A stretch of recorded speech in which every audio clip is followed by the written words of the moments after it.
y quedamos que debemos hacer un quizorio. Entonces lo hacemos al finalizar de la presentación para que el que no alcanzó a leer todo alcance a quedar. ¿Listo? Entonces, lo que vamos a hacer es tratar de construir una línea de tiempo relacionada con cómo llegamos a identificar el material genético al cual atribuimos las características fisiológicas, anatómicas, comportamentales de los organismos. Se lo atribuimos a esa molécula llamada ADN. Es un poquito de historia, ¿no?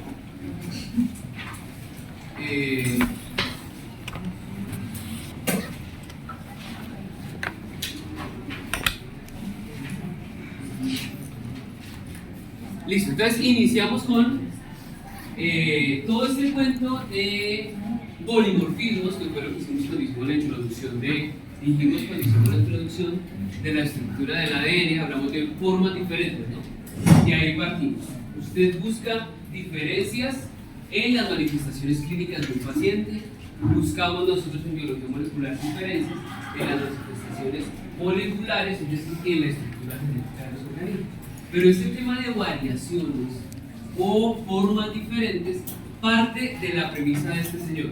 ¿Quién es este señor? Charles Darwin. Entonces, Darwin, muy conocido naturalista, inicia planteando que existen diferencias en los organismos. ¿Qué dice él, básicamente? ¿Quién es? ¿Dónde está Tita? Para que me vaya ayudando con quién participa. Sobre masa. Listo, entonces, por acá. Sobre masa. ¿Qué sobre el más alto? ¿Eso qué significa? Selección natural. Selección. ¿Cómo se llama? Jeffrey. J. E. W. F.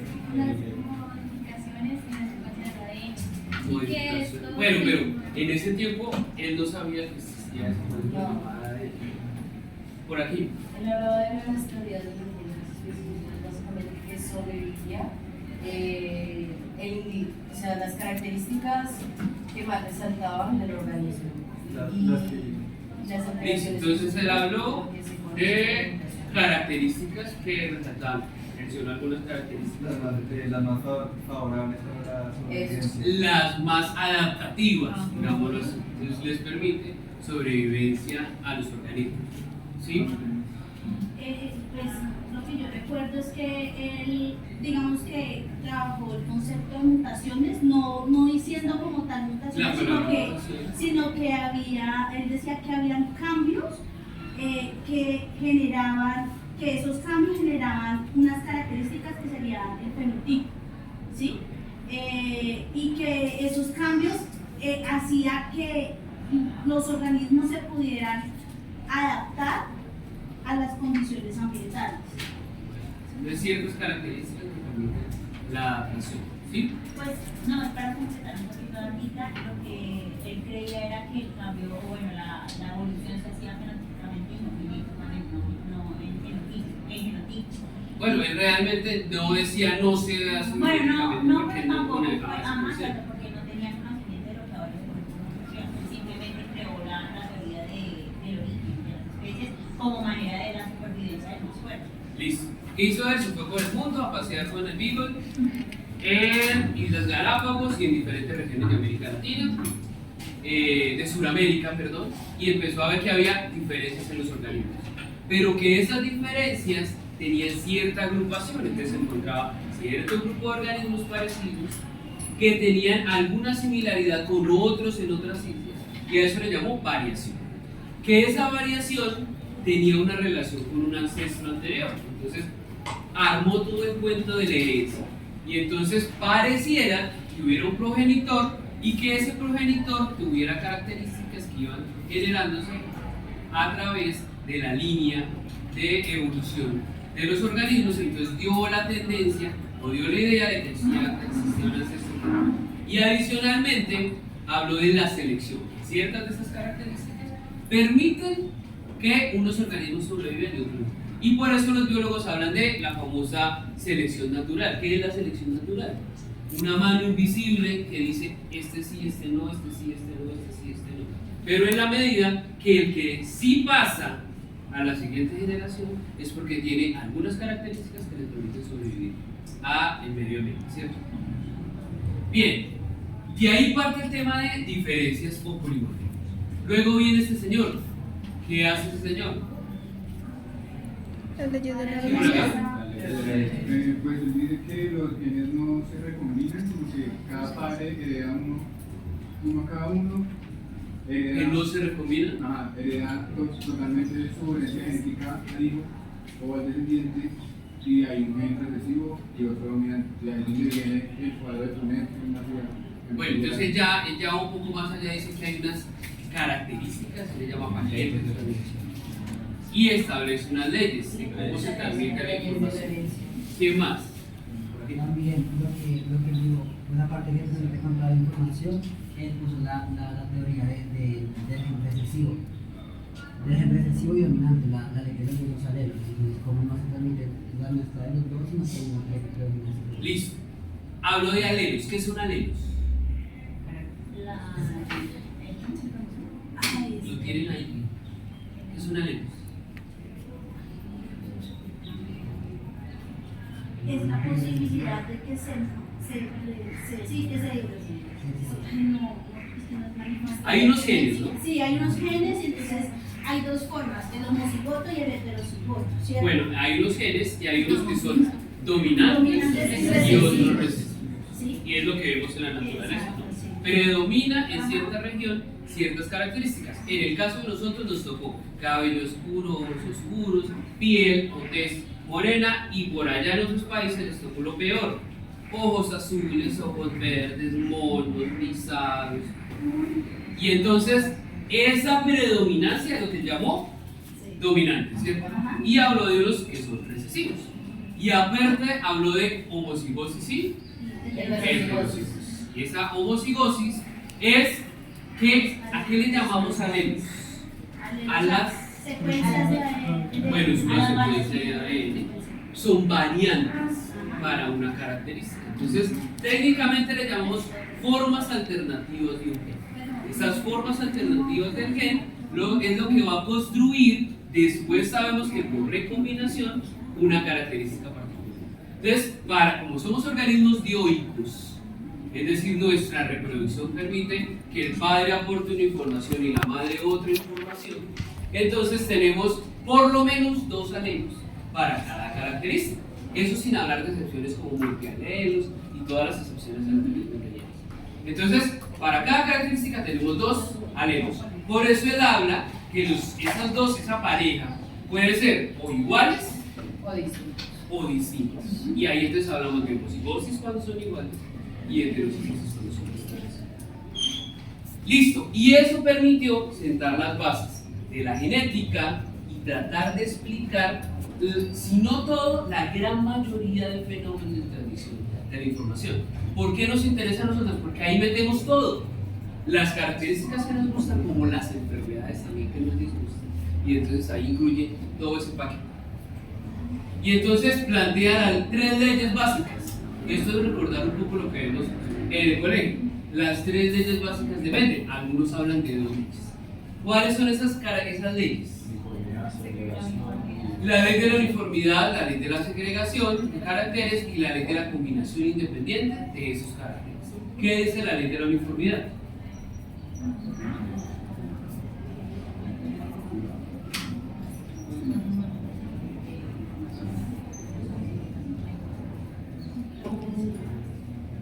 Que cada progenitor se hereda O la sea, mitad, transmite. se transmite la mitad de uno y la mitad del otro, ¿no? O sea, transmite toda la información, pero en sí, o sea, para el progenie, Para la progenie es que al 50 y el 50 la información de cada uno. De cada- Bueno, pero eso es lo que uno esperaría, ¿no? Siempre Y los- la mitad y la mitad. Y los herederos, o sea, obtendrán la misma cantidad de la información de ambos Que progenitores. obtendrán la misma cantidad Los de... descendientes de la raza pura van a ser más. Ah, bueno, él habló de unas razas puras, si no, no hubiera podido montar su experimento. Razas puras, lo que llamaríamos pedigrí, y entonces líneas puras. ¿Qué es la raza con líneas puras de plantas? Se le dañó la otra. Líneas puras de plantas. Y él dice, entonces, en esa primera ley, si hay una cruza entre dos organismos de líneas puras, los descendientes, la primera camada de descendientes, van a ser fenotípicamente, bueno, ahí metemos fenotipo, ¿qué es el fenotipo? Le dicen a uno, lo visible. Y lo que no es visible, pero que también constituye una expresión de un gen. Por ejemplo, proteínas, enzimas, rutas metabólicas, todo eso. No es visible, pero se manifiesta, digámoslo así. Y hay una, entonces, lo fenotipo y el genotipo ya sería lo que viene detrás de eso que se expresa, ¿no? ¿Cómo son esos alelos? Esa es homocigoto, heterocigoto, híbrido, utilizamos todas esas expresiones. Entonces, ¿qué dijo en la primera ley? Cuando se cruzan dos líneas puras, los primeros descendientes van a ser fenotípicamente iguales. Todos van a ser iguales. Genotípicamente van a ser híbridos, o sea, heterocigotos. Eso es lo que dice la primera ley, por eso se llama ley de la uniformidad. Y entonces, la segunda ley, ¿qué dice? La ley de la segregación de caracteres. La ley de la segregación de caracteres. ¿Qué es esa ley de la segregación de caracteres? Es lo del 25, qué pena, es lo del 20, lo que se reparte, ¿no? Ese porcentaje. Pues, tenemos dos heterocigotos, ¿cierto? Sí. Y entonces, o sea, me van a heredar el 75% me va a heredar el carácter dominante y un 25% el carácter recesivo, ¿sí? Pero ese 75% es diferente porque hay 25% homocigoto y 50% heterocigoto. Listo, entonces, ¿segregar qué es? Separar. Entonces él dice, esos caracteres parecidos genéticos tienen caminos diferentes. Si yo a esos primeros hijos que son híbridos, heterocigotos, iguales fenotípicamente, los cruzo entre ellos, la siguiente generación van a aparecer con caminos diferentes. Entonces, los que eran el carácter dominante que aparecía en esa primera generación igual, ahora aparece, pero en una menor proporción, dándole lugar a que aparezca una característica que estaba escondida o la característica recesiva. Entonces, por eso que este grafiquito, que es muy fácil de entender, dice lo que está diciendo Tica: el 75% fenotípicamente de sus descendientes van a ser amarillos y aparece el carácter recesivo escondido, 25%. Claro, tiene que ser en homocigosis, ¿no? Porque el recesivo necesita estar en homocigosis para poder generar esa característica. Y luego viene la tercera ley. ¿Qué dice la tercera ley? Este es como un cruce híbrido, que los genes que determinan cada carácter se van independientemente. Entonces hay como un cruce híbrido ahí. Entonces ahí sí que ratifica la independencia. Esos eran los famosos cruces de híbridos que hacíamos en el colegio y que tanto nos sacaban el dolor de cabeza. Y es porque hacíamos el famoso cuadro de Kronen de 16, donde ya no era una característica la que estábamos usando, sino dos. En la naturaleza, ¿cuántas se cruzan? 1, 2, 3, millones de características. Se está haciendo un grado de 16, sino de millones. Aquí pedagógicamente, Mendel planteó un cruce con dos características, pero en la naturaleza se cruzan color de los ojos, forma del cabello, la enzima 1, 2, 3, 4 de la glucólisis, 5, 6 de la gluconeogénesis, todas las enzimas. Hay un cruce ahí de características, lo que llamamos recombinación. Y entonces él dice que si estamos hablando de características, cada una toma un camino diferente y hay un sinnúmero de combinaciones. Hasta el punto que Mendel planteó aquí que aparecen diferentes genotipos. En el caso de estos guisantes, que eran semillas, dos características: color amarillo y verde, y la forma rugosa y lisa. Entonces aparecen amarillo liso, amarillo rugoso, verde liso, y la menos frecuente es verde rugoso. Entonces toman caminos y tiene que ser en homocigosis para que se consiga la recesividad. Con eso lo plantea y lo aplica en todos los ámbitos. Pedagógicamente es mucho más efectivo. Luego viene 1871. Este señor, Friedrich Nietzsche, ¿qué hace él? ¿Qué dice? Por aquí. Sí, claro, esa es la idea. Bueno, en 1828 lo que hace es tomar el núcleo de dos células de un vendaje con pus y lo aísla. ¿Qué es la pus? Materia, ¿no? ¿Pero qué es materia? Eso. Células En términos celular, ¿qué significa? Células. Bueno, ¿y son células? ¿Qué características tienen esa célula? ¿Por qué aparece esa pus? ¿Cuándo aparece pus? Es, obviamente, activa el sistema inmune y genera infección. Entonces, cuando hay infección, en este caso era bacteriana, estamos hablando de neumonía, entonces altera el sistema inmune y acuden todas las células de defensa a tratar de solucionar el asunto. Entonces, en términos generales, estamos hablando de glóbulos. ¿Hay glóbulos rojos? ¿Hay glóbulos blancos? En la pus hay de todo, ¿no? Pero principalmente estamos hablando de células de defensa, glóbulos blancos. ¿Los glóbulos rojos tienen núcleo o no? No. Entonces no nos sirven las células de glóbulos rojos. Nos sirven las células de glóbulos blancos. Entonces, eosinófilos, basófilos, toda esa línea de defensa. Entonces ahí es que él capta esas células que están acumuladas y aglomeradas por la presencia de la infección. ¿Qué hace entonces con esas células de pus? Lo que él hace es que comprueba que esta sustancia era homogénea y no contenía proteína. ¿Qué cuál sustancia? La pus. O sea, No, pero él está hablando un poquito más allá. Bueno, entonces él habló de una sustancia a la que llamó nucleína. Que esa sustancia que la halló en los núcleos de esas células de defensa o era pus, era que se empezó a caracterizar, era rica en fósforo y que se encontraba en el y que se estaba. Por eso le puso ese nombre. Listo, entonces hace los primeros aportes. Luego, estoy tratando de mezclar las dos copias, ¿no? Altman, 1889, entonces ratifica esa sustancia que tiene un carácter ácido, por eso le llama ácidos nucleicos, porque viene del núcleo. Luego viene Newman, que dice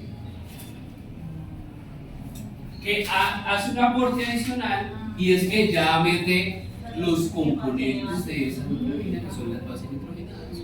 Y luego Hamster en 1900 habla de que aparte del ácido hay una sustancia azucarada, azúcar. Luego viene este señor, ¿quién es? Ese es Es de la mosca. Thomas Morgan. Thomas Morgan.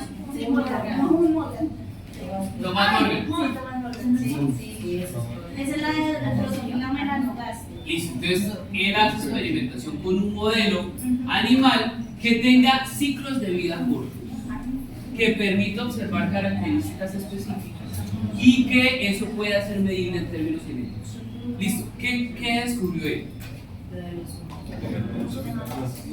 Por acá, mañana que no hablaba. Pues como tal, él demostró que los cromosomas son los portadores de los genes y también ahí mencionaba lo de la teoría cromosómica de Sutton y Bobby. Listo, entonces él menciona los autores, ya habla de cromosomas. ¿Qué más por aquí? También descubrió que hay genes que están ligados al sexo. Bueno, entonces relacionó, y esa es una de las excepciones a las leyes mendelianas, porque lo está ligando a un proceso que no responde a las leyes básicas de Mendel. Por acá. También le ponía el nombre al gen según el fenotipo. Entonces asociaba genotipo con fenotipo. Entonces, ¿qué característica queda lo evidente ahí? Esas moscas tienen unas características. Lo normal, ella habla de genes silvestres, que es lo habitual en la población. Como decir que aquí en Latinoamérica los silvestres, ojos oscuros, piel, eso es lo silvestre. Y entonces, ¿qué le encontró? Que había una excepción a esa característica. ¿En qué parte del cuerpo? Los ojos. Y encontró que había unos raros, organismos raros, que tenían ojos blancos. Y entonces él empezó a hacer cruces, lo mismo que Mendel, solo que con un modelo diferente. Y en esos cruces empezó a ver que particularmente cierto sector de la población, ¿y que eran de qué sexo? Machos. Machos, los tenían. Empezaban a tener ojos. Blancos, solo blancos, solo los machos. Y entonces las proporciones de Mendel, porque Mendel propone unas proporciones, ¿no? Él habla de los 9-3-3-1. 9-3-3-1 y empieza no a comportarse. En ese sentido se empezó a cruzar y empezó a ver que los patrones o los porcentajes variaban. Y entonces empezó a ver que había unas moscas de color blanca y entonces hablan de genes ligados al sexo. ¿Hay enfermedades ligadas al sexo? Sí. Y asociadas también.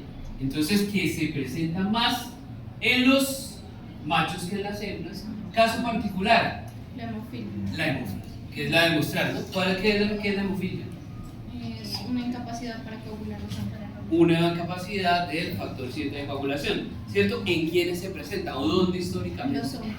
En las familias reales. En la de familia Europa. Reina Victoria y toda su descendencia, muy particular esa enfermedad. En las familias europeas que no querían mezclarse, sangre azul. Ustedes saben que cuando hay cuellos de botella, lo llaman en genética, es decir, cuando se cruzan organismos muy cercanos, pues se presentan esas malformaciones.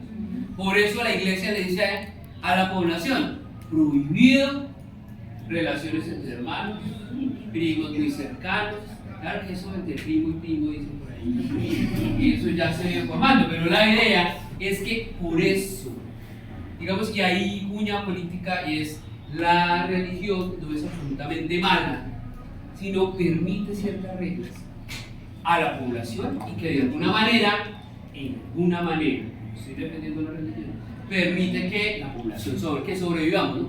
Que no nos matemos, entre otras maneras. Y entonces la hemofilia es un caso. ¿Cómo se presenta la hemofilia? ¿Se presenta en machos o en hembras? ¿En mujeres o en hombres? En los hombres. ¿Y por qué? Porque está mutado, o sea, el gen mutado se encuentra en el cromosoma X, ¿cierto? Entonces resulta que nosotros, pues las hembras tenemos XX, por ende el X que está bueno sobre el APA, o sea, como que ayuda a arreglar el daño que está ahí en cuanto a la como que nivela la, ¿qué es eso? La expresión génica, ¿sí? Y cuando es en hombres, pues solo tiene un X, ¿sí? Porque es XY, ¿sí? Entonces, es sí o sí, la expresión génica de ese gen mutado se va a reflejar. Ok. Porque los genes, cuando se presentaban las mujeres morían al momento en que tenían su primera menstruación. Entonces fue un gen que dentro de las mujeres era más difícil que se empezara a distribuir. Es decir, con lo que están explicando, tenemos XX, si es uno de los genes está dañado, uno de los cromosomas está dañado, pues tenemos otro que logra superar o solventar esa falencia que tenemos. Entonces, la mujer es portadora, la que logra sobrevivir. Muy de malas si los dos cromosomas están dañados. Ahí sí ocurre lo que lo explican acá, ahí sí no sobrevive. Pero las que sobreviven, pues son portadoras. Y los hombres que justo heredan el cromosoma dañado, pues no tienen cómo solventar, entonces van a desangrarse o van a sufrir por incapacidad de coagular, ¿cierto? Y entonces ahí viene un tema de decisión, siempre hago la cuña. Mi profesora de genética tiene ¿sí? Entonces ella es portadora. ¿Tiene no? Es portadora. Entonces toma una decisión, no voy a tener hijos, porque hay mucha posibilidad de que mi descendiente nazca, si nace niña, pues va a ser portadora y ella va a seguir replicando la enfermedad. Que en términos biológicos, porque ella no es sentimental, sino piensa, digamos, como genetista de poblaciones, pues estoy aportando a un daño a la población, ¿cierto? Y si sale niño, pues va a empezar a sufrir ella, porque no se puede cortar, no se puede mover. Es lo que sufría. Dicen que el zar, el descendiente de zar Nicolás de Romano, único hombre, pues tenía hemofilia y entonces Era toda la nación pendiente que el niño no podía moverse. Una cortada y ahí quedaba toda la línea de descendencia.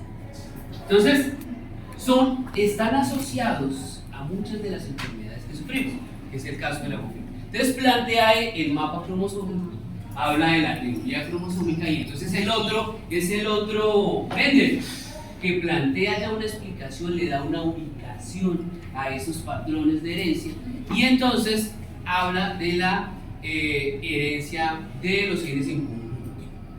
Eso significa, ya entonces él habla de que la ubicación es muy importante. Si un gen está muy cercano a otro, pues él se arrastra el uno con el otro y ya no funcionan de manera independiente, como lo dijo Mendel. Ya la segregación independiente de caracteres no funciona. En la lectura también menciona que él habla un poco de asociación de genotipo con fenotipo. Habla de una enfermedad, ¿cierto? Alcaptonuria, ¿qué es esa enfermedad? ¿Qué características tiene? Plantea ahí.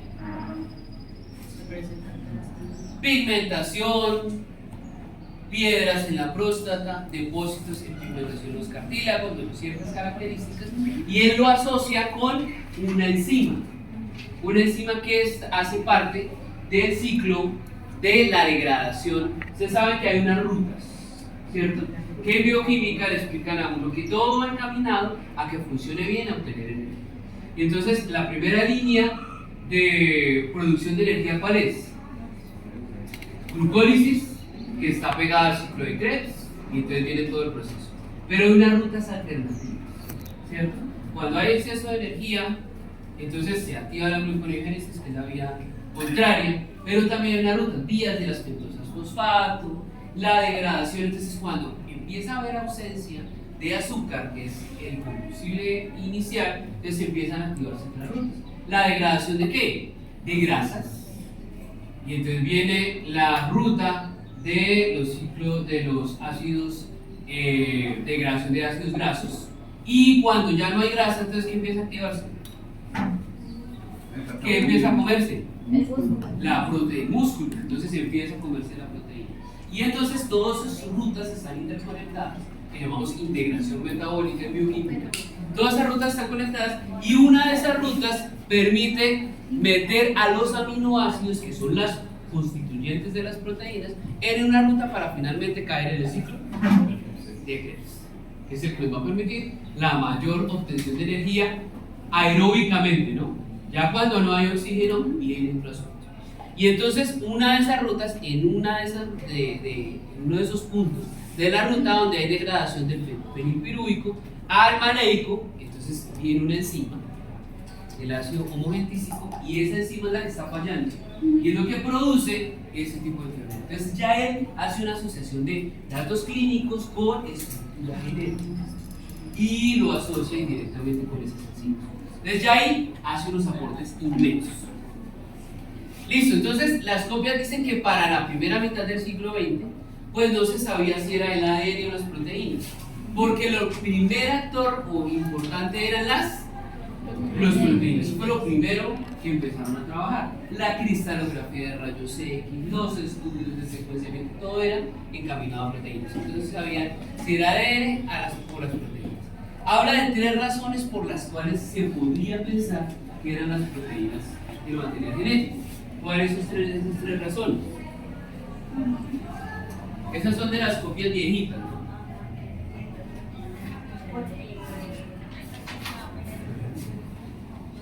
¿Le da pena eso? Es que tanto que confundes que ¿qué pasa? ¿Es para una internet? Bueno, ellos creían, una de las razones era que creían que el ADN era proteínas, es porque cada célula tiene un número diferente de proteínas, y las proteínas están asociadas a los aminoácidos, y los aminoácidos eran los responsables de crear proteínas y estas de las funciones metabólicas. Entonces, mayor número de proteínas, y están conformados por un sinnúmero de aminoácidos. ¿Cuántos aminoácidos esenciales? Bueno, que podemos producir, pero esenciales, 20 aminoácidos, ¿cierto? 20 aminoácidos esenciales, que es mucho mayor set de posibilidades de combinación que pensar en un DNA que hasta ese tiempo se había identificado 4 bases moleculares. Entonces, la variación.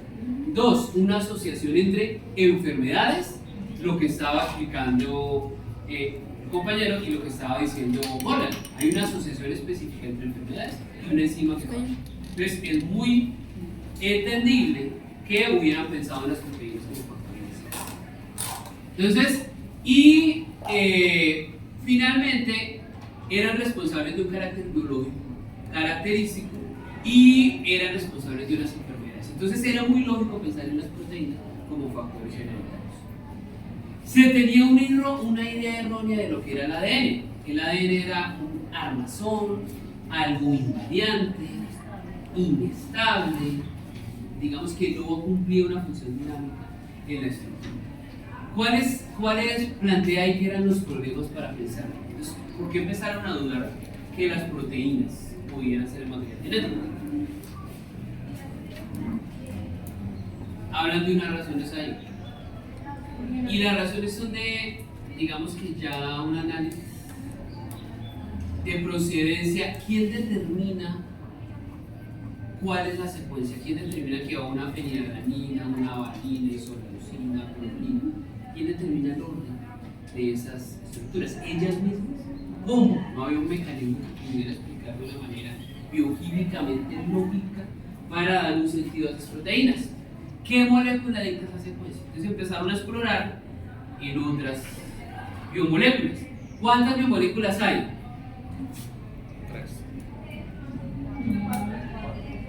4. ¿Cuáles son? Lípidos, proteínas y los ácidos. Entonces vienen las experiencias, las evidencias experimentales. 1928. Imposible dejar de nombrar a Griffith. ¿Qué hizo Griffith? El principio transformante. ¿Qué es eso? Él tomó unas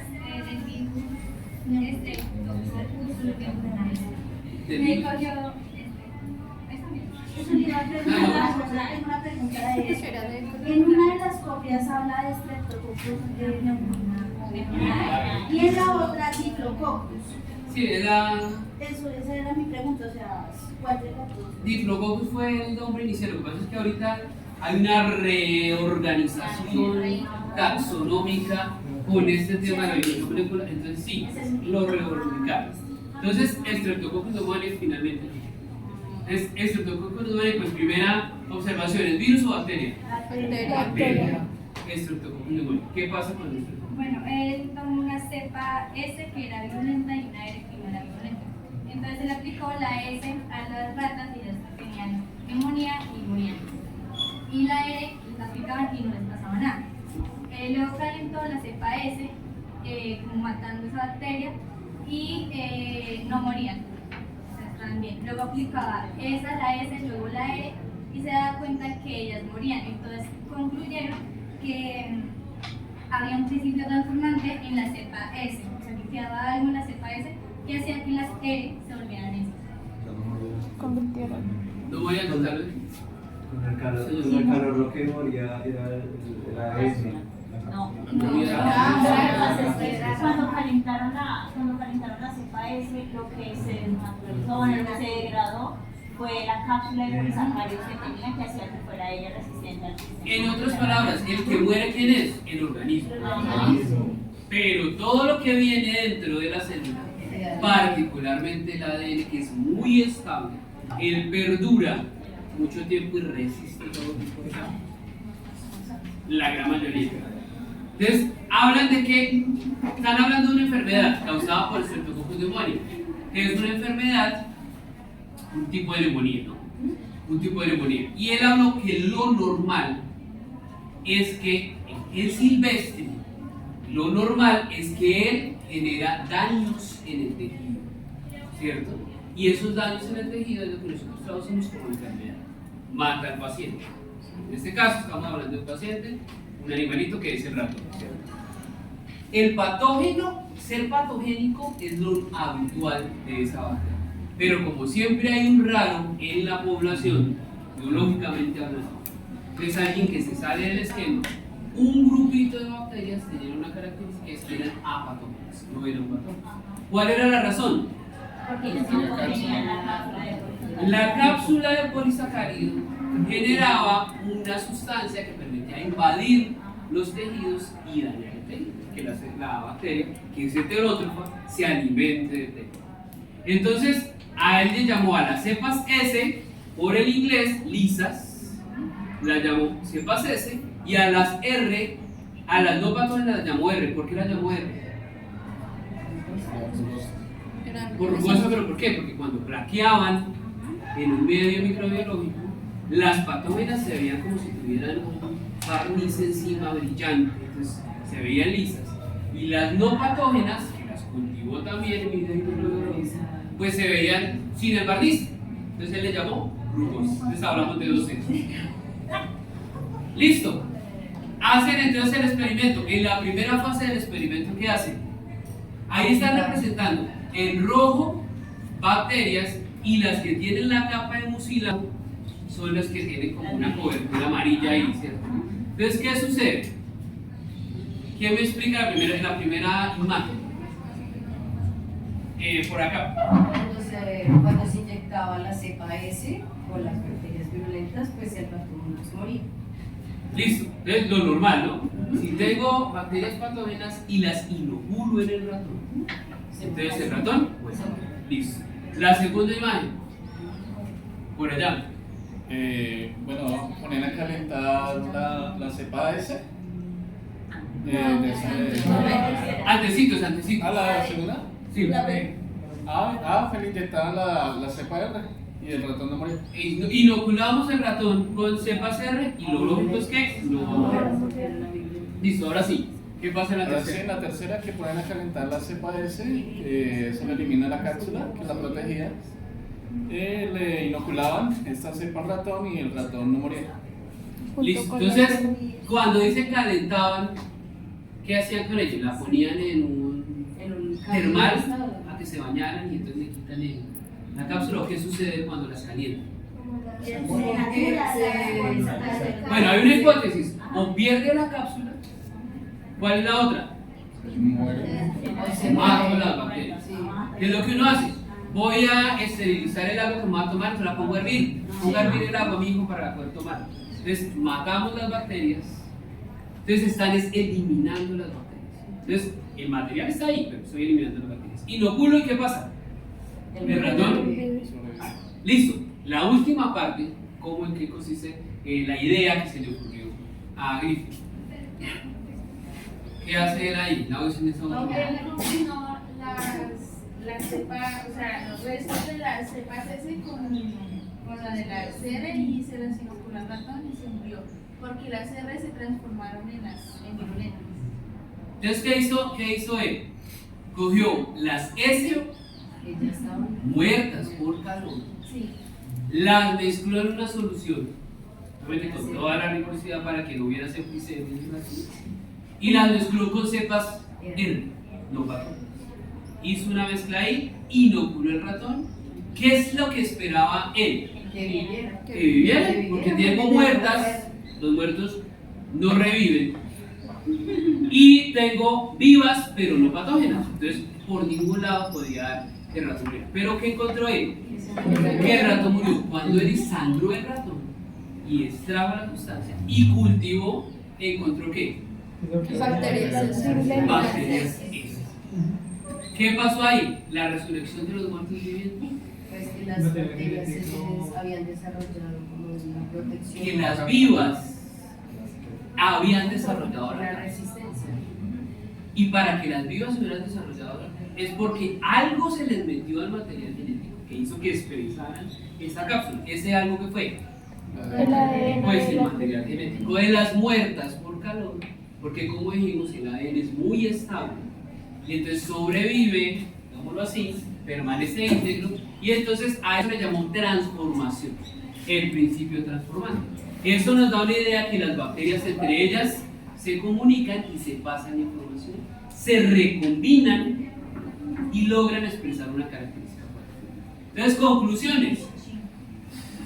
Las muertas por calor adquieren el principio transformante. Ese principio transformante hace parte de las no patógenas y empiezan a expresar. ¿Cuál es el reto? Discriminar a quién se le puede atribuir ese crecimiento. ¿A cuál de las 4 bimoléculas? ¿De qué manera las bacterias tomaron el ADN? O sea, bueno, eso hace parte de los métodos de recombinación que vamos a ver, pero una parte de la transferencia es algo que se llama transformación. Las bacterias pueden hacer voluntariamente el paso de información, voluntario, sí, podemos hablar de voluntad, ¿no? Entonces, le paso la información de una bacteria a otra a través de unos pins sensoriales. Eso es conjugación.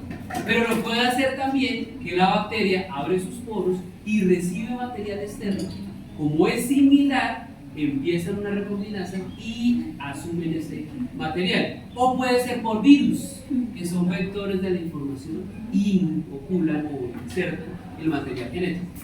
Eso es lo que explica por qué las no patógenas se vuelven patógenas en un hospital. Explica por qué nosotros en biología molecular, para hacer clonación molecular, obligamos a las bacterias que abran sus poros, les metemos un material de ser humano, de un eucariota, y las obligamos a que asuman esos plásmidos y expresen. Entonces eso es un mecanismo normal entre procariotas. Adquieren esa información. Listo. Hasta ahí vamos en que hay un principio transformante, ¿no? Todavía no le podemos atribuir a ninguno ese principio. 1938, Thomas Atwood. ¿Qué hace Atwood? ¿Qué aporte hace él? descubrió que... Dayana. Bueno, Thomas Atwood es el que propone que el ADN era una fibra compuesta de bases nitrogenadas apiladas a 0.33 nanómetros perpendiculares al eje de la molécula, y es también la primera persona que usa el término biología molecular. Entonces él, digamos que es uno de los primeros que aporta a la estructura del DNA. Ella habla de distancias entre esas bases nitrogenadas. ¿Con qué trabaja él? Con difracción de rayos X, que para ese tiempo era muy común en proteínas, entonces él aplica en DNA. Entonces ya logra ver esos puntos, esas manchas, y dice estas son las bases, y hay una distancia particular. Entonces es uno de los primeros que aporta. Listo. 1941, eje una enzima. Entonces hablamos de esos que los mencionamos cuando hicimos la relación de Nobel, ¿cierto? Tatún. Entonces, Wells, ese los mencionamos en los Nobel. ¿Qué aporte hicieron ellos? Ellos trabajaron con neurospora grasa. ¿Cuál es el aporte de ellos?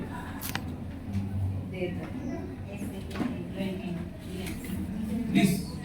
Hacen una relación, ratifican la relación entre gen y una enzima. Entonces, modificaciones en un gen van a generar modificaciones en una enzima. Y habló de neurospora grasa. Neurospora grasa es un hongo, una levadura particularmente. Entonces él irradia ciertas cepas de la levadura y empieza a ponerlas a crecer en un medio deficiente en ciertos elementos, y empieza a jugar con esa radiación y observa que logra hacer que bacterias que no podían producir, volverlas productoras de un elemento al cual se metían en un medio cultivo que carecía de ese elemento, entonces lograban sobrevivir. Entonces hace una relación de gen y enzima y logra identificar esa influencia de los rayos X en el ADN o en el material genético de los organismos, que hace que generen formas diferentes. 1941, seguimos ahí. Luria, también mencionado en los Nobel, plantea entonces el término de mutaciones en quién, en Escherichia coli. ¿Quién es Escherichia coli? Una bacteria que nos la han nombrado hace mucho tiempo, una bacteria entérica propia del sistema digestivo de los organismos, que cuando está mal ubicada pues genera desastre, ¿no? En vías urinarias, entre otras cosas.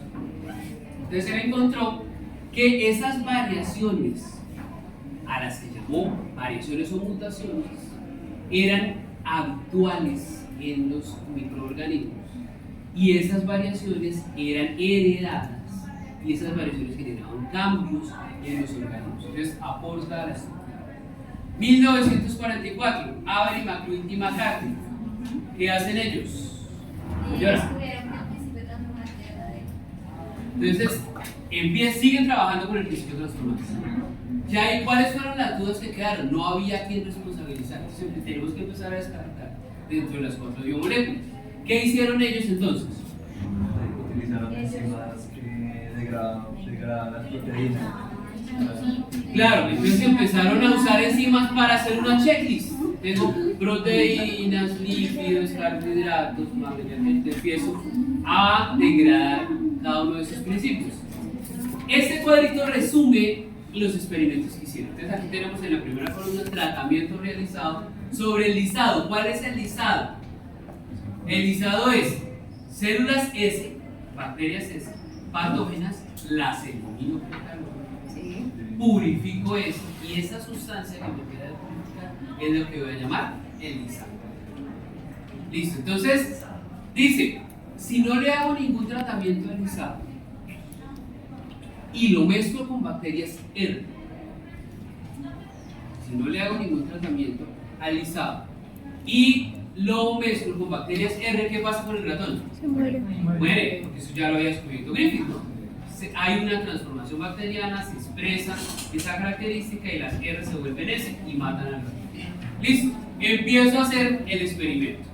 Añado una enzima que degrada la cápsula de polisacáridos. ¿Qué sucede con ese experimento? Al lisado le agrego una enzima que degrada el polisacárido y luego la mezclo con bacterias R, inoculo en el ratón. ¿Qué pasa con el ratón? Bueno, ¿qué concluyen ahí? Que no es el polisacárido, porque ya le agrego una enzima de degrada el polisacárido y resulta que no afectó el resultado, sigue ocurriendo la transformación. Siguiente nivel, ¿qué hicieron después?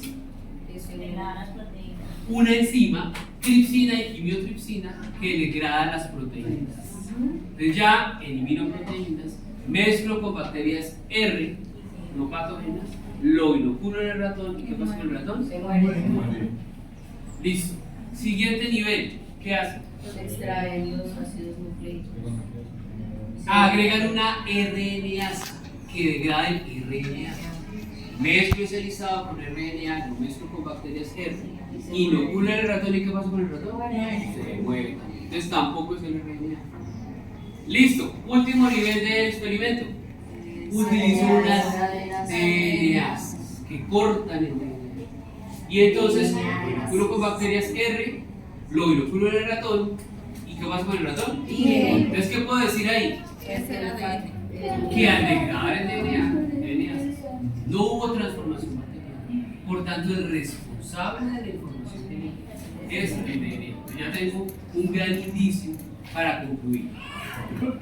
¿Qué dice? Mientras la sustancia transformante era el DNA, la sustancia producida es el polisacárido no nitrogenado, la sustancia inductora y la sustancia producida son distintas y biológicamente específicas, es decir, materia genética y producto de la expresión. ¿Cuáles eran esas conclusiones? ¿Cuáles eran los detractores que decían? Que no había limpiar. ¿No había qué? Que igual encontraron restos de proteínas, entonces que pudieron haber sido esas proteínas. ¿Qué rastros, trazas de proteínas pudieron haber quedado? Trazas de RNA no se degradó, los sistemas de comunicación no eran muy eficientes.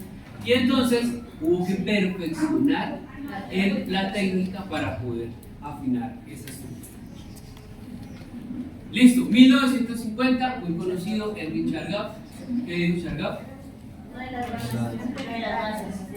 Lo de las bases. Que tenían la misma cantidad de adeninas y timinas. Principio de complementariedad. Listo.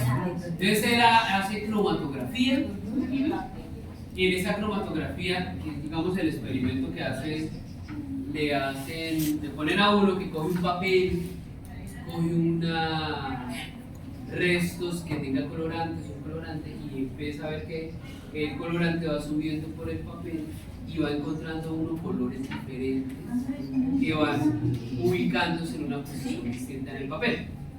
Eso se hace con cromatografía líquida, cromatografía en fase sólida. En química analítica se utiliza mucho para separar ciertas moléculas. Él hizo lo mismo con esa nucleína. y empezó a ver que se ubicaban en posiciones diferentes de acuerdo a su conformación y a su afinidad con la fase sólida de esta cromatografía, y empezó a encontrar que había una asociación entre vasos nucleares. ¿Quién con quién y cuál con cuál? Adenina, citimina y guanina con citosina. Adenina, citimina y guanina citosina. Y eso estructuralmente tiene una razón, ¿no? Porque la adenina es una urina y se complementa con una timina. Entonces eso permite dos anillos con un anillo forman una estructura y luego un anillo con dos anillos. Listo, entonces encontró esa asociación. Digamos que es el segundo que aporta la estructura del ADN. Digamos porque aporta mucho. Lo que pasa es que los libros, pues, al que más resaltó, publicó, ese es el que quedó para la posteridad. Pero entonces, a uno de los segundos, el segundo que aporta a la estructura del ADN. Listo, 1951. Rollin Hodges, ¿qué hace él?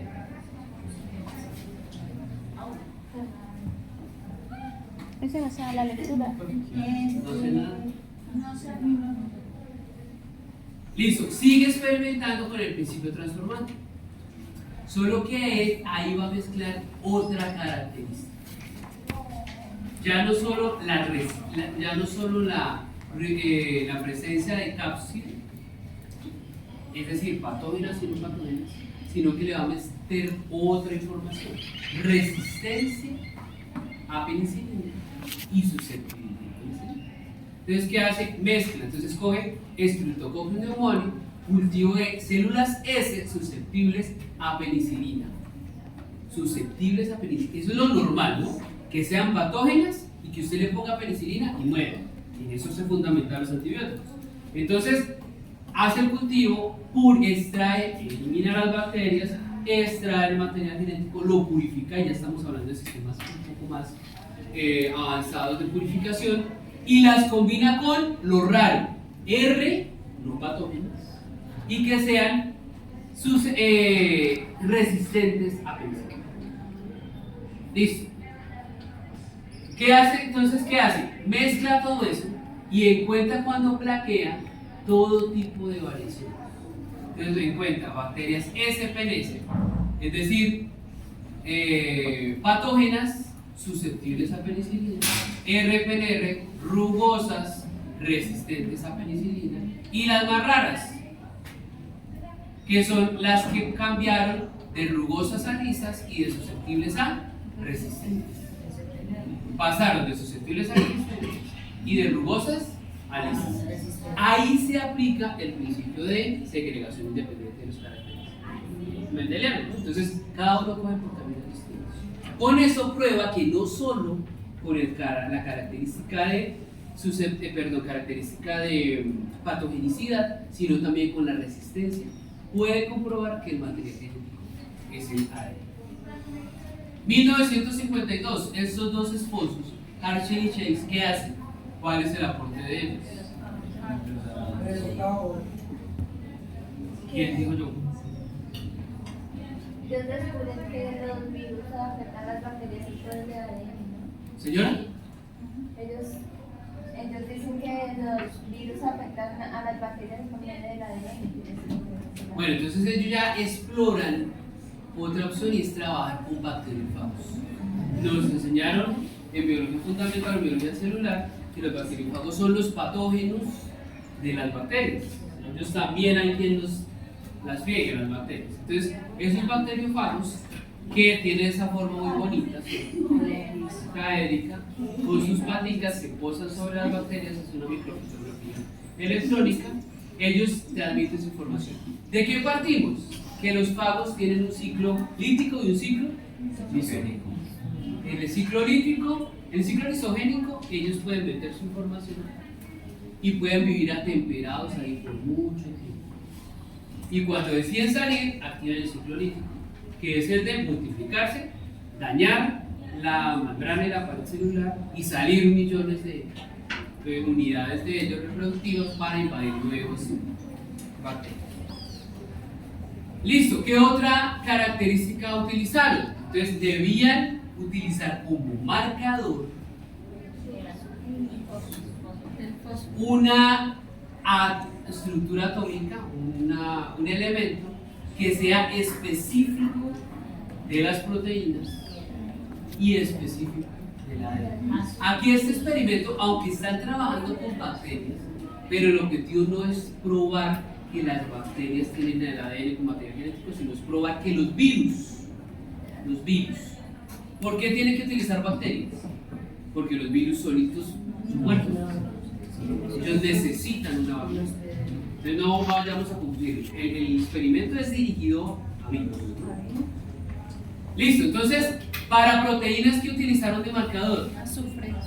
utilizaron azufre, ¿cierto? Que está presente en esos aminoácidos, cisteína, metionina, en los famosos puentes disulfuro, que es parte de la estructura terciaria de las proteínas. Y del DNA utilizaron el fósforo. Listo. Entonces lo que querían era mirar si era el DNA o las proteínas. Listo, usaron radiomarcar. Y para radiomarcar utilizaron isótopos radioactivos. ¿Qué es un isótopo? ¿Qué es un isótopo? Por química inorgánica básica. Es como una variación, sí, es como una molécula y... Pues no podemos hablar de elemento. Bueno, es un elemento, sí, es como un elemento que tiene como las mismas características, pero otras... Como una arquitectura distinta, pero tipo es un mismo pentano, pero se dibuja distinto. Eso sería estequiometría. Son como el mismo elemento, pero que tiene diferentes neutrones, creo que era. Listo, entonces, mismo elemento, o sea, mismo número atómico, ubicación en la misma tabla, pero tiene una variación. En lo que podría variar es en la cantidad de neutrones. Y al variar en los neutrones, ¿qué varía? El núcleo. Por tanto, varía la masa atómica. Entonces, mismo elemento, pero con diferente masa, porque varía el número de neutrones. Esos son isótopos. Y esos isótopos, algunos, muestran una actividad de radiación y lo que llamamos isótopos radiactivos. Entonces, van a utilizar el azufre, normalmente, tiene un peso de, o una masa de 30. Y entonces van a usar azufre 35. Les varía el número de neutrones. Y el fósforo normalmente es 30, van a usar fósforo 32. Por eso hablan de cepas con azufre 35 y fósforo 32. ¿Qué hacen entonces en el experimento? Ponen a crecer. ¿Quién me explica esa primera parte del experimento? ¿Qué hicieron ellos ahí?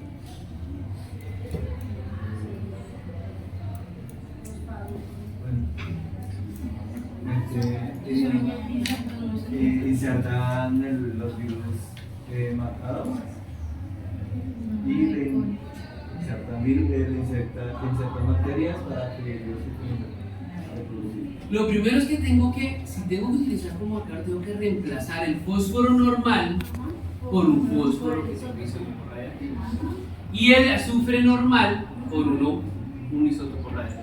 ¿Cómo lo reemplazo? Pues cojo cepas de virus, las pongo a crecer en un medio de cultivo, dos tratamientos, ¿no? En uno voy a tener el isótopo de azufre 35 y en otro de fósforo 32. Las pongo a crecer en un medio de cultivo que tenga el isótopo respectivo con bacterias, porque si no ellas no pueden, los virus no pueden desarrollar su ciclo. ¿Listo? Cuando hago eso, entonces ahí es lo que llamo marcar. Entonces ya todos los descendientes de virus que voy a obtener de aquí en adelante, en este primer tratamiento van a tener fósforo 32. Y todos los virus que tengo aquí en este medio de cultivo van a tener fósforo 35. Luego, ¿qué hago? Extraigo esos virus, los pongo en un nuevo medio de cultivo con bacterias nuevas.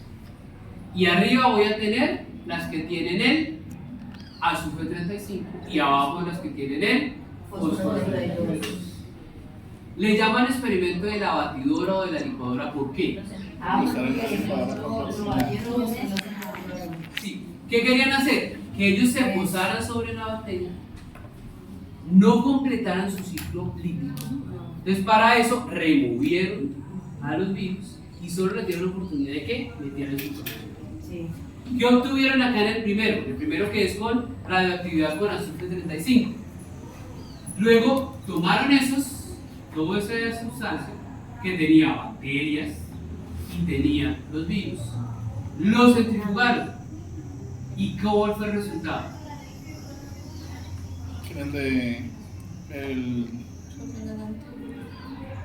El isopo 35, el que está marcando el ADN, se encontró. El S35 es el que está marcando ¿qué?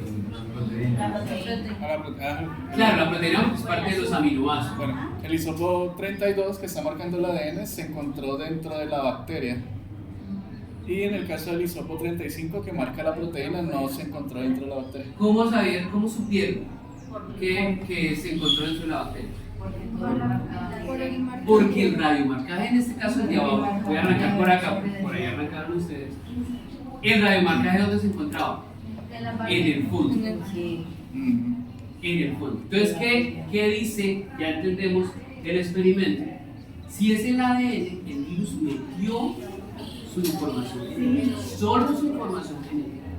De modo que el radiomarcaje que iba en el ADN se metió a la bacteria, bueno, lo incluyó la bacteria, quedó atrapado en la bacteria. La bacteria es mucho más densa, más pesada que el virus, por tanto se va al fondo cuando se centrifuga. Y cuando fueron a ver, el radiomarcaje se veía era en el fondo. No era la bacteria porque la bacteria no estaba radiomarcada. Era el ADN que entró a la bacteria y que hacía que hubiera fluorescencia en el fondo. En el de arriba, ¿qué sucedió? Que como lo que está marcado es la proteína, ¿dónde está la proteína en el fago, en el virus? En la cápsula, en las paticas, en la cabecita, bien bonitos que son, quedan nadando en el medio, no se introducen dentro de la bacteria. Por tanto, cuando se centrifuga, el fondo o el pene no va a tener radiomarcaje, sino todo el resto del medio, porque los virus quedaron flotando ahí. Con eso logran identificar varias cosas. Uno, que los ratifican el ciclo lítico y lisogénico del virus. Dos, que el material genético ellas lo inyectan y está en el ADN porque ya marcamos el ADN, entonces ya no había duda. ¿Qué es lo que entra y se replica? El ADN. ¿Listo? Queda proteína en el pene, esas eran los detractores, ¿no? Es posible que haya quedado algo, una traza de siempre. En investigación siempre es así.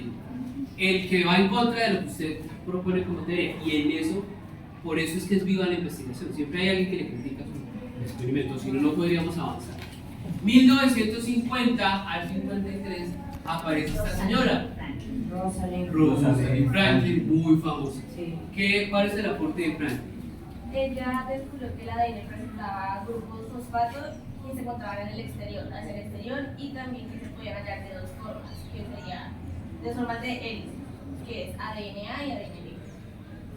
Entonces, y lo descubrió mediante la difracción de rayos. Claro, entonces ella viene a hacer de su tesis doctoral con Wilkins, y entonces ella trabaja difracción de rayos.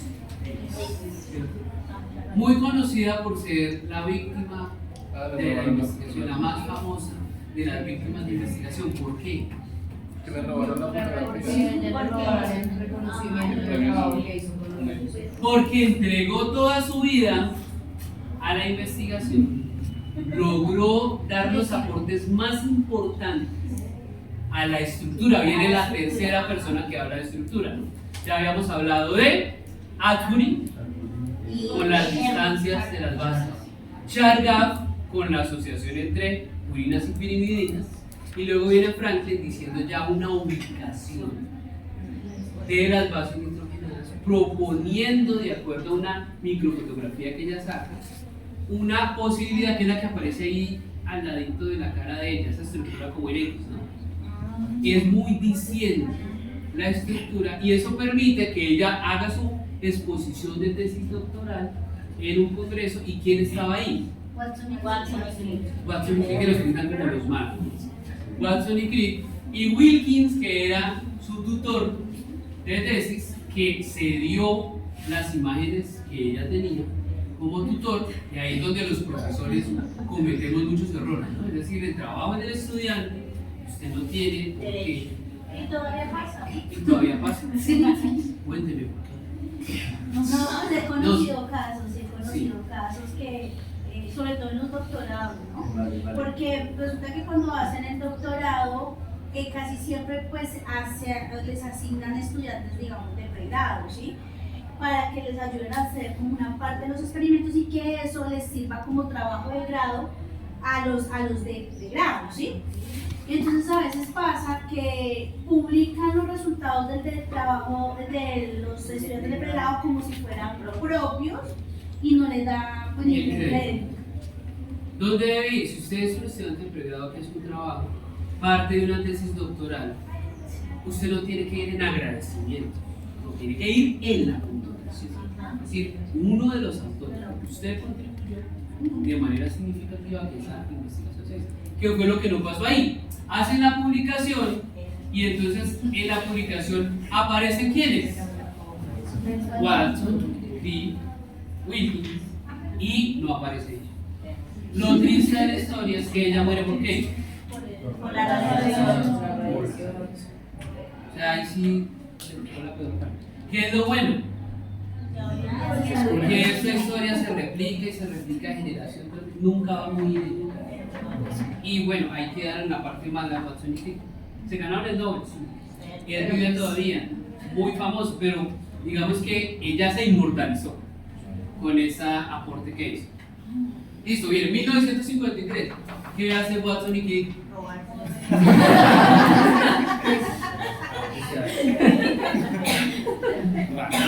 Aparte de robarse. Por aquí. Pues propusieron como tal, o bueno, sí, el modelo de la doble hélice, que dijeron también que el ADN podía duplicarse y transmitirse de una célula a otra. Aparte, pues dijeron lo de las direcciones, que era de 5' a 3' y viceversa, de 3' a 5', y que se hallan unidas por 2 o 3 puentes de hidrógenos entre las bases. Listo. Listo. Entonces, tampoco no eran unos pendejos, ¿no? Es decir, algo hicieron y eran un bioquímico, un genetista muy importante, que tal vez no hicieron experimentos, pero cogieron información, armaron el rompecabezas, que a veces sucede que uno tiene la información ahí, a medio metro, y uno no ve la solución. Hay alguien que tiene que hacer ese ejercicio de armar todo el cuento y darle un sentido. ¿Qué hicieron ellos? Si no hicieron experimentos, ¿qué hicieron? Empezaron a jugar con palitos y laticas, ¿cierto? Entonces hicieron una estructura, replicaron la estructura a escala, utilizando la información de Asbury. Entonces ahí ellos serían los cuartos que aportan a la estructura. La información de Asbury es que había una distancia entre bases nitrogenadas 0,33 nanómetros que estaban ubicados en cerca. Utilizaron lo de Chargaff. Chargaff había dicho que siempre tenía que poner una purina con una pirimidina y una pirimidina con una purinidina para que la estructura no fuera ancha en un lado y angosta en el otro, sino que tuvieran la misma distancia. Aparte utilizaron el tercer avance, que fue el de Rosen y Franklin. Entonces, ¿qué dijeron? Ya sabían que el hecho de que se viera así como una X es porque estaban ubicadas las bases nitrogenadas en hélice, como si uno mirara la estructura de arriba hacia abajo. Y las aristas de esa estructura modular era lo que se mostraba como manchitas en forma de hélice. Y entonces empezaron a armar el cuento, y como eran bioquímicos, uno de ellos, pues podían medir la interacción. ¿Qué implicación tiene que haya una purina que tiene 2 anillos aromáticos con estos grupos funcionales expuestos? ¿Qué implicación tiene que se mezcle o que se enfrente con una pirimidina? Y entonces empezaron a armar el problema y hacen la publicación de la estructura del planeta. Una publicación cortica, pero muy diciente, que aparte la historia de la biología y a partir de ahí nace entonces la biotecnología. Listo, esta señora se llama Lynn Margulis, bueno, se llama Lynn Margulis, esposa de Carl Sagan, muy conocido, ¿no? ¿Qué hizo? Bueno, ¿quién es Carl Sagan? El de Cosmos. El de Cosmos, que hace unos reportajes muy interesantes relacionados con los intereses. Entonces, ¿ella qué hace? A la pregunta, ¿el material genético de eucariotas también es el DNA? Hasta ahí no hemos nombrado experimentos que mencionen el DNA en eucariotas. Todo es en procariotas, bacterias y virus. Pero entonces en eucariotas, ¿qué experimentos hicieron? Las copias les dicen que no, aunque se hicieron algunos, no era necesario hacer experimentos en eucariotas por dos razones fundamentales. La teoría endosimiótica, que es la que propone Lee Margulis. ¿Qué dice la teoría endosimiótica? En biología celular lo vimos. ¿Una qué?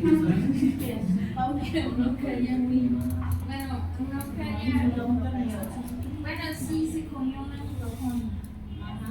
Que la mitocondria era una procariota, que los organelos eran otras células procariotas y se unieron a otra procariota y formaron una célula eucariota. Claro, entonces hicieron una asociación para tratar de explicar por qué la célula eucariota tiene unos organelos que tienen DNA, o deberían, porque si hay un DNA central que dirige toda la expresión génica, ¿por qué la mitocondria tiene DNA? Y las cloroplastos tienen DNA. Y a su vez, el DNA que hay en la mitocondria sirve ¿para qué? Para generar proteínas asociadas con la respiración celular. Ellos son los que aportan esos eslabones en la cadena respiratoria o la cadena electrónica. Entonces, tiene su propio DNA, por tanto, tiene su propio RNA de transferencia y tiene sus propias proteínas. Entonces, eso le da una idea de que en algún momento existieron como células independientes. Y, como dicen acá, que una involucionó o se comió a la otra, hicieron una asociación mutualista, donde una le produce energía a la célula grande y la otra le produce insumos y protección a la célula grande. Y ahí nace la célula eucariota. Entonces, ella propone eso. Si eso es cierto, yo tengo que aceptar que esa célula que era procariota tiene el mismo material genético que la célula que es eucariota, porque si no, no hubieran sido compatibles. Entonces, si ya probé que en las bacterias el DNA es el material genético y en los virus también, pues tengo que aceptar que en eucariotas también es DNA. Y la otra razón, la estructura tan sólida y estable que plantea Watson, que no da la posibilidad de que hubiera otra molécula con esa estabilidad. O sea, el aporte tampoco de ellos fue algo fugaz, fue muy eficiente. Tampoco le puedo. Que sean malos no significa que no sean buenos científicos. Entonces no lo podemos satanizar tampoco. Listo. Y hay una tercera razón, que ya es de la ingeniería genética. ¿Qué hacemos en ingeniería genética? Pues tomamos DNA de un eucariota, de un ser humano, y lo introducimos en una bacteria y la obligamos a que produzca insulina. De la insulina que consumimos es insulina generada por bioreactores donde bacterias son las que expresan esa proteína y la que utilizamos. Si eso es posible, es porque el DNA de las bacterias y el DNA de los eucariotas es compatible y puedo recombinarlos y ponerlos a trabajar. ¿Listo? Entonces, 3 razones por las que no fue necesario, no sería necesario hacer experimentos en eucariotas. 1956, estos dos que hicieron.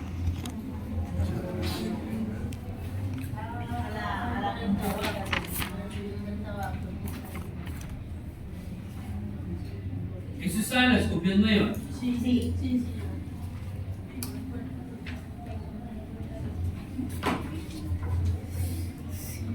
Trabajaron con el virus Del tabaco. del mosaico del tabaco. ¿En qué consistió el experimento?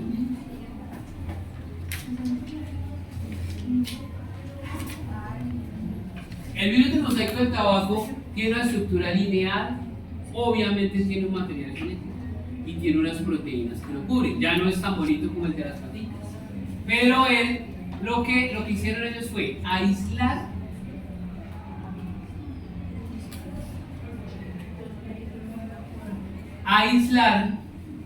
el RNA. Ahí ya estamos trabajando con otra molécula que es RNA.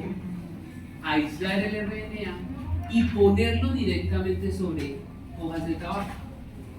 ¿Qué hace el virus del mosaico de tabaco? Pues se come las hojas de tabaco, daña el tejido. Pusieron el RNA directamente y por alguna razón misteriosa, sin necesidad de proteínas, el RNA logra constituir la estructura proteica y logra generar esa maquinaria enzimática para invadir las hojas de tabaco. Entonces con ello ellos prueban que el RNA es otra molécula que sirve también como material genético en el caso de estos hongos. Luego viene Conrad y plantea un experimento, que es una variación al experimento de Sandler. ¿Qué hacen ellos?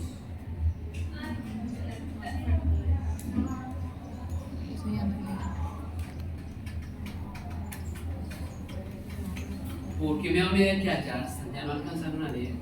No, yo tampoco, o sea, yo lo leí, me acuerdo que era mucho. Era mucho. Yo lo leí.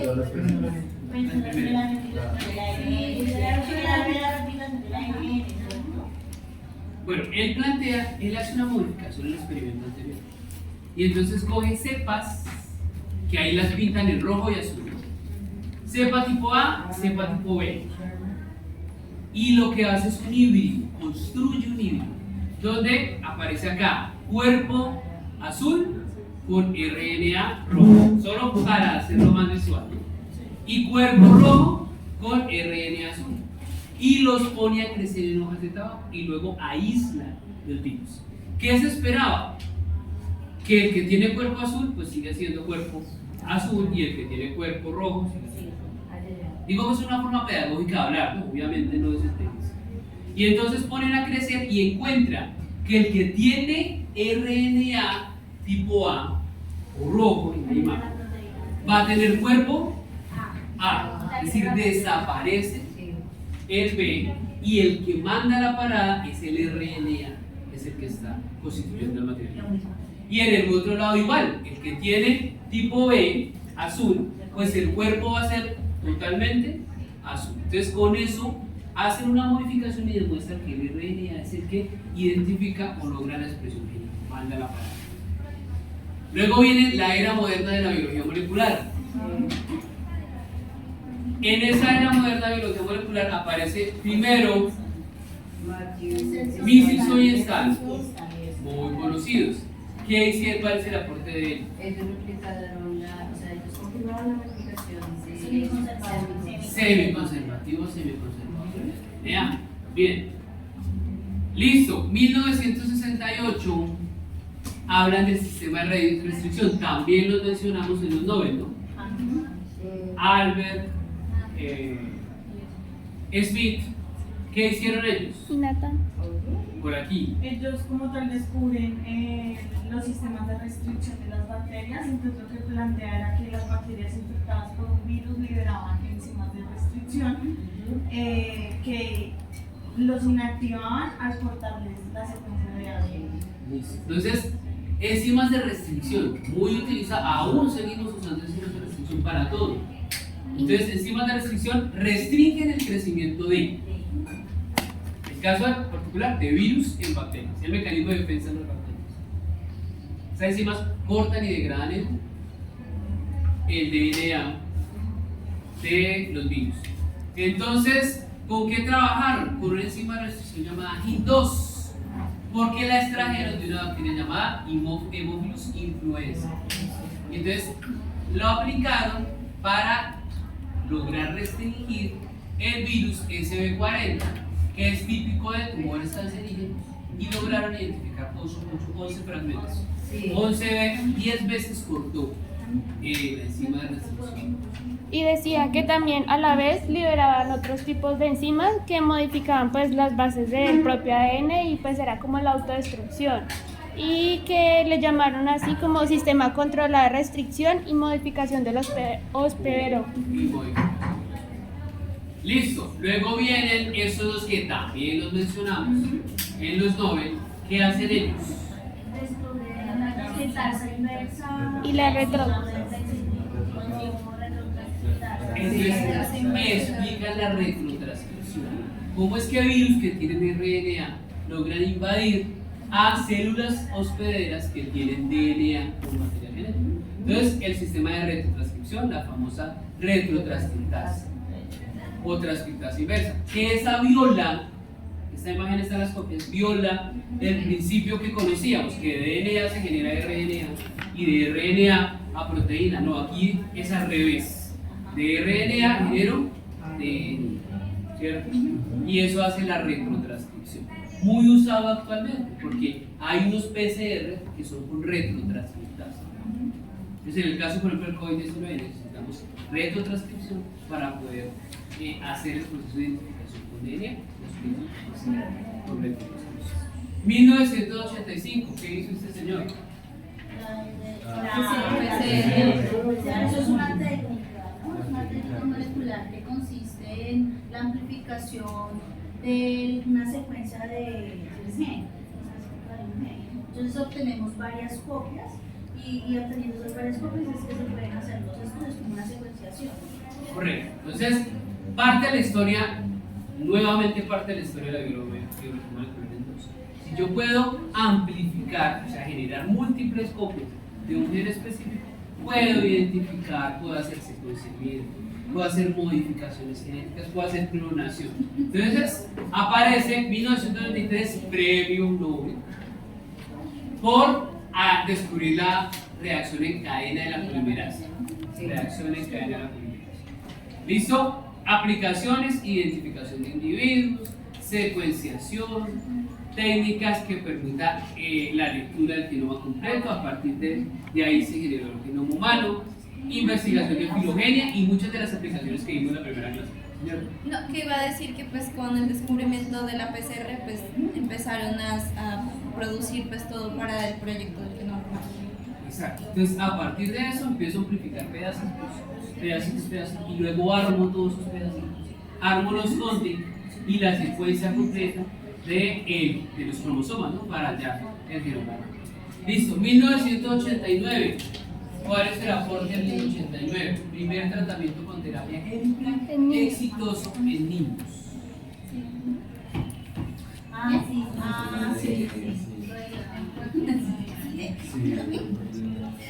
Que dice que las células genéticamente corregidas tienen una ventaja selectiva en cuanto al crecimiento, pues frente a las células que no están modificadas. Listo, entonces lo primero hay un problema.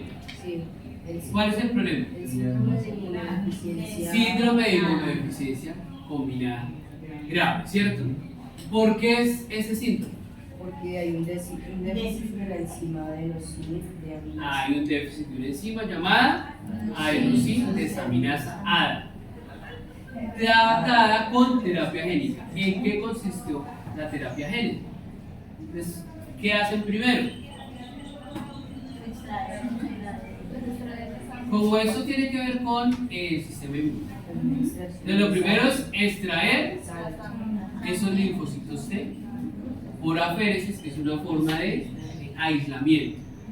¿Listo? Luego, ¿qué hacen? Se estimularon con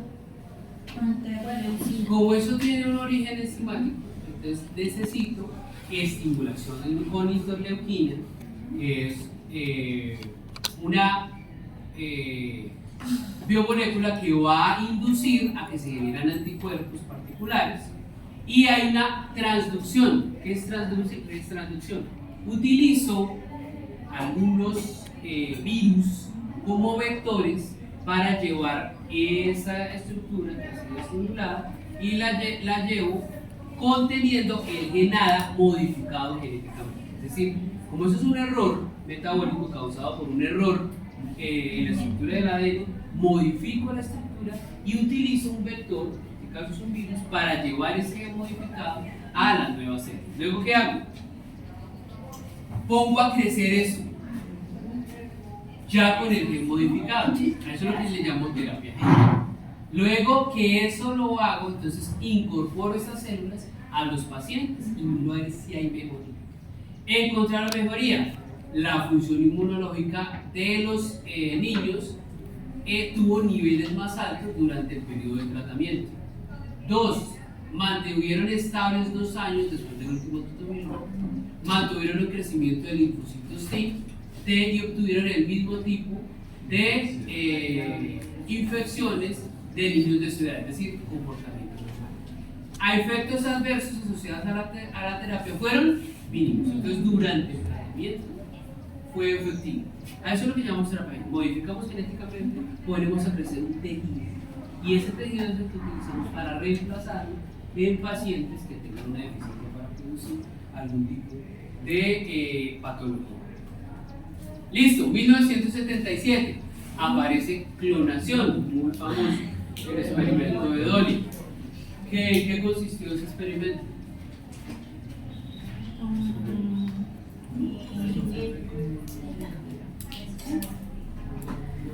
Bueno, la clonación, consistió en tomar una célula del tejido mamario, ¿sí?, de una oveja. Se extrajo para tener ahí el ADN. Se extrajo el ADN. Sí. Y luego se tomó de otra oveja, se extrajo un óvulo y se anucleó, o sea, se le quitó el núcleo. Luego se incorporó ese ADN de la otra oveja, de la célula mamaria, se colocó, no es el ADN, la célula como tal, ¿no? O sea, el núcleo, sí. Y entonces ese núcleo se incorpora en el óvulo nucleado y se colocó como receptora la que aportó el óvulo. ¿Listo? Y entonces ellos primero pues empezaron a ver si empezó a formarse el embrión, y en el momento en que se empezó a formar el embrión pues ya ellos empezaron a ver que eran las mismas características genotípicas de la donadora de la célula mamaria. Correcto. ¿Cuál fue el problema del experimento? ¿O no hubo problema? Murió. Se murió. Nada más. Que el promedio de vida de Dolly fue menor que el de una oveja normal, y pues la especulación era que ella al nacer tenía la edad de la donadora, del óvulo. Y las células podrían haber tenido nada. También porque desarrolló enfermedades crónico-degenerativas. Listo. Ahí también nunca había pasado a las otras ovejas que estaban con ella, ¿no? O sea, que no sabían que si había muerto era por la enfermedad en sí o por la bueno, una infección cruzada, algo así. Pero empezaron, ¿qué es lo típico? Que cuando están utilizando un núcleo de una célula ya madurada, es decir, de un adulto. Es que lo que pasó con Dolly es que como ella era un clon exacto de la mamá, que era bueno, de la mamá, ella físicamente tenía, la que donó el núcleo, o sea, de la que le iban a donar tenía 6 años de vida. ¿Cómo se llama? El tiempo de vida de esa raza era de 12 años. Entonces, al clonarla, literalmente genotípicamente, Dolly nació con 6 años de vida porque era un clon exacto. Y entonces ella vivió los 12 años del promedio de vida genéticamente porque nació con esos 6 años ya, pero vivió solamente 6. Lo que no se sabe es que si fue exactamente por eso, o por el entorno, porque varias de esos. Y hay una cosa importante, es que ellos miden ahí el tamaño de los telómeros, ¿no? Que pues ustedes saben que a medida que envejecemos se van acortando el tamaño, ¿no?, de los telómeros. Entonces ellos decían eso, que ellos veían que los telómeros eran del tamaño de la edad de la donadora. Entonces, básicamente nuestros tejidos se envejecen por esa razón, ¿no? Entonces, se acortan los telómeros, el ciclo de vida se reduce, y entonces, pues, estamos hablando de que Dolly vive lo típico de las patologías que debe sufrir un adulto. Entonces, empieza a desarrollar eso. Listo, luego viene la época del secuenciamiento. ¿Qué es secuenciamiento?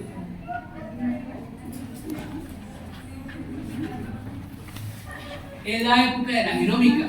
Secuenciamiento es cuál es el orden de las bases de nitrógeno, es lo que hace diferente a usted de mí, entre nosotros, cuál es la diferencia que tenemos entre los organismos, y eso está relacionado con el genoma. Entonces, vienen todas las digamos que, posibilidades o plataformas de secuenciamiento.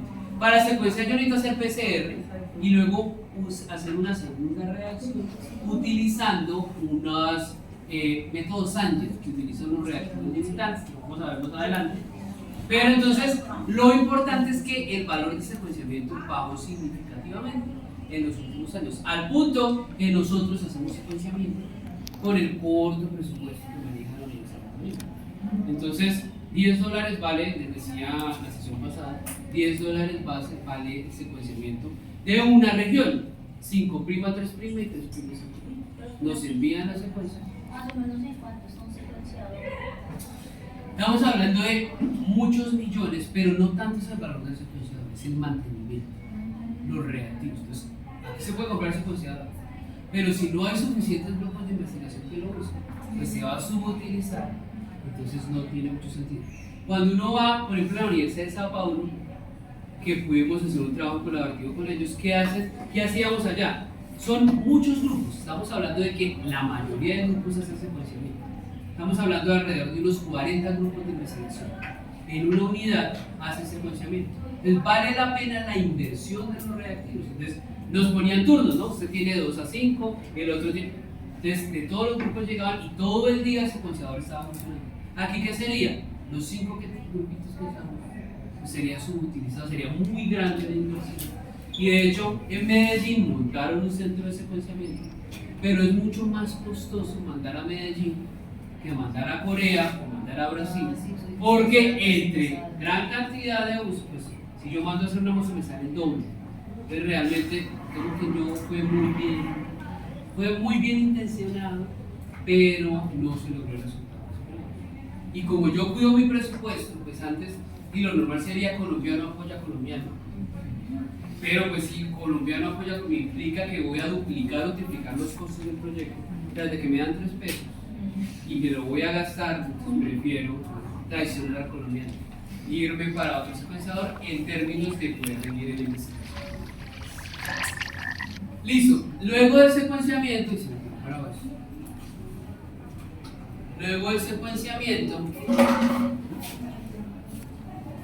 viene el famoso publicación del genoma humano. ¿Quiénes son estos? Craig Painter, que es el calvito, muy abeja para